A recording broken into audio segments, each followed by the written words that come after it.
Welcome to Everything EFL. My name's Erin O'Byrne, and I firmly believe that you as a teacher are special, amazing, creative and passionate. But it's very easy to get burnt out and overwhelmed. With my podcast and my teacher training, I aim to help you avoid burnout and cut down on your prep time so you can unleash your creativity and enjoy your work more mindfully. Are you ready? Let's go! Okay, so I'm pretty sure by now you've heard me banging on about the lexical approach. Good news, guys. Level up your lessons. The lexical approach webinar will soon be here. Do you sometimes have students who struggle with natural communication, even though they've been learning the language for years?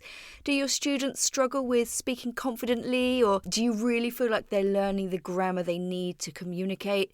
Do you want to make your life easier with little to no extra prep time? Well, maybe you've heard of the lexical approach, I'm sure you have, but you're not really sure what it is or how to implement it. Good news is, I got you.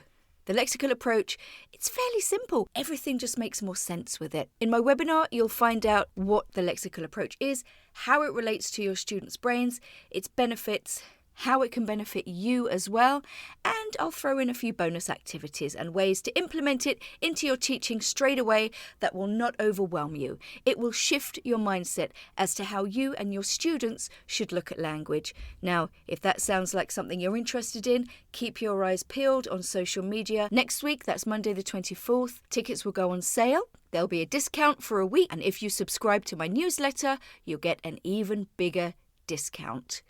I'll put the link to my newsletter below so you can sign up and get the discount, and I'll see you there. Hello, you gorgeous teacher. If you're one of my lovely regular listeners, welcome back. If you're brand new to Everything EFL podcast, you are most welcome. Although I will say, if this is your first episode, go back to episode 104. That's where this Cornerstones of Learning series begins. I advise you start there, listen to my pep talk, and go from there. Let's kickstart this gradual but palpable process of you shifting your mindset and making real impactful changes in your teaching and your students' learning. So if you're all caught up, let's talk about community. What is community? Well, a classroom community consists of a space composed of students who feel a real sense of belonging, coming together with the common goal of learning. Feeling a sense of belonging is critical since students who don't feel connected to their classroom community may not put in the effort to unify with their classmates. Why is this important? Well, take the pandemic. I heard a lot of horror stories, especially from mainstream school teachers, about behavioural issues, anxiety, depression. Kids are behind in their learning, which creates further anxiety and, lack of self-confidence. And, there's also other stuff going on in their lives. I'd argue it's more important now than ever to build community. So some of this overlaps with the last episode, of course, but that's the nature of this Cornerstone series. There's lots of intertwining notions, if you will. Basically, community builds trust. It allows students a voice and to know their voice is valued, and it builds those relationships with you and each other, creates a safe space for learning where students feel they can step outside their comfort zone, they can make mistakes and feel okay about it. How many times have you heard a student saying sorry when you correct them? Big on with that nonsense, I say. And also, they work well together. Will it ever happen overnight? No. Let's go back to that word. What is it, guys? That's right, process. So, how can we create community? There are a million different things. You just go online and Google, how do you create community in class? And there are tons and tons of ideas. But here are just a few here that are very suitable for language learning.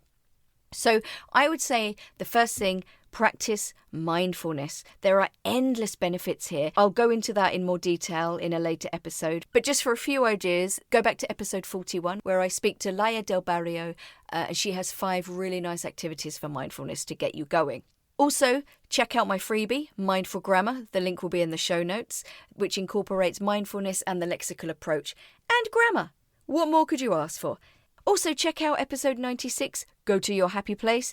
Lots of really nice ideas there that only take a couple of minutes as well if you have a very limited amount of time. Quick digression there. Anyway, back to community. Community creates a more positive attitude, a calmer, more focused student. Oh, imagine that. Positivity and praise also create a great feeling of community. Episode 71 for more details. Make sure your students feel good. And, again, I talked about this in the last episode. Think about students' history, even adults. You don't know what experience they've had at school. You don't know how they feel walking into an English class. You don't know what negative emotions they might be experiencing, anxieties, triggers, millions of them. Who knows?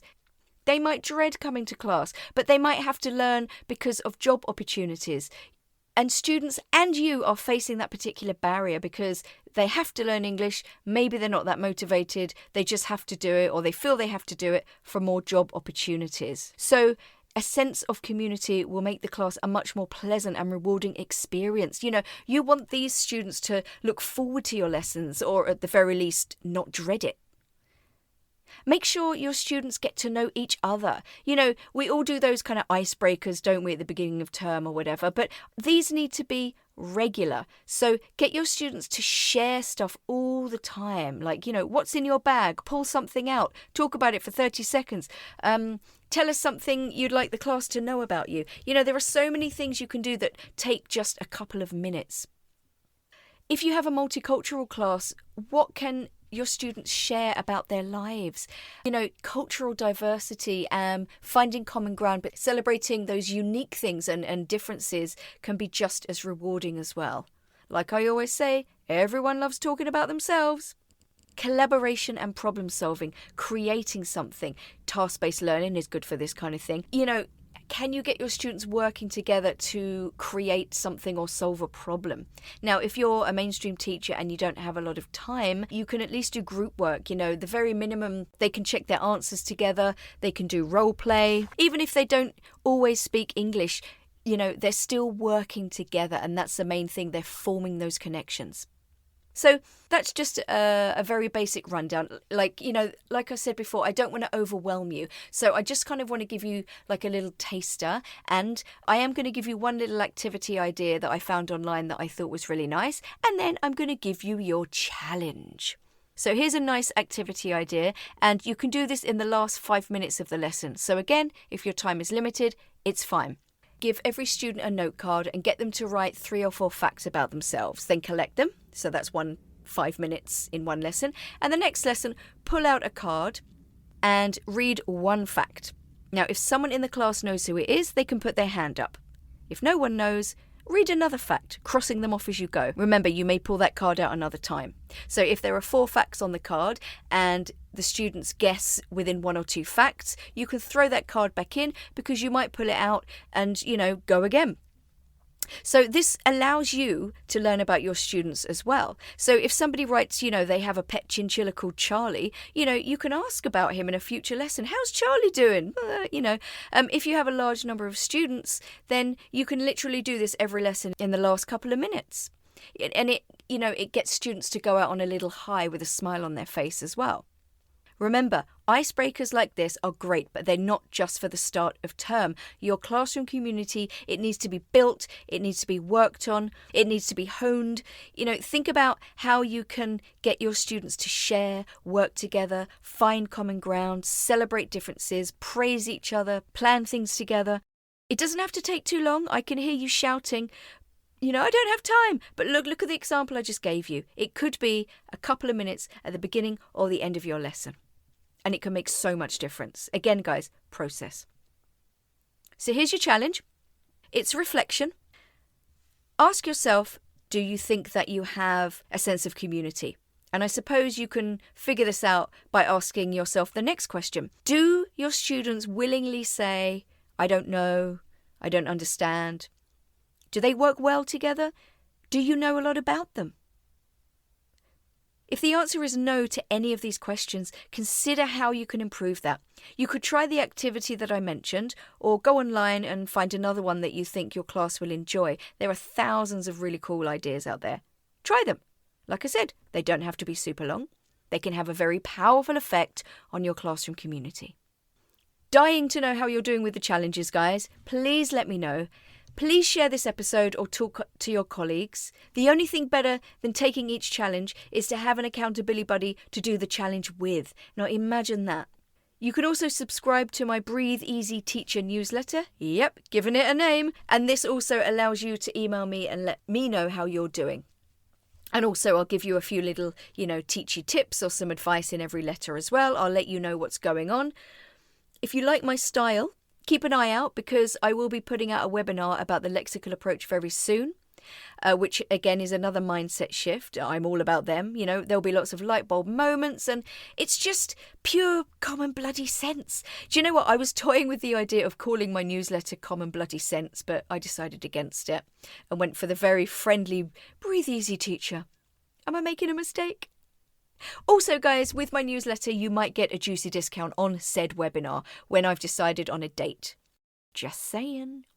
So, until the next time, guys, do the challenge, reflect on it, keep going, look after yourselves, be kind to yourselves, have a peaceful week, and share the love. Bye.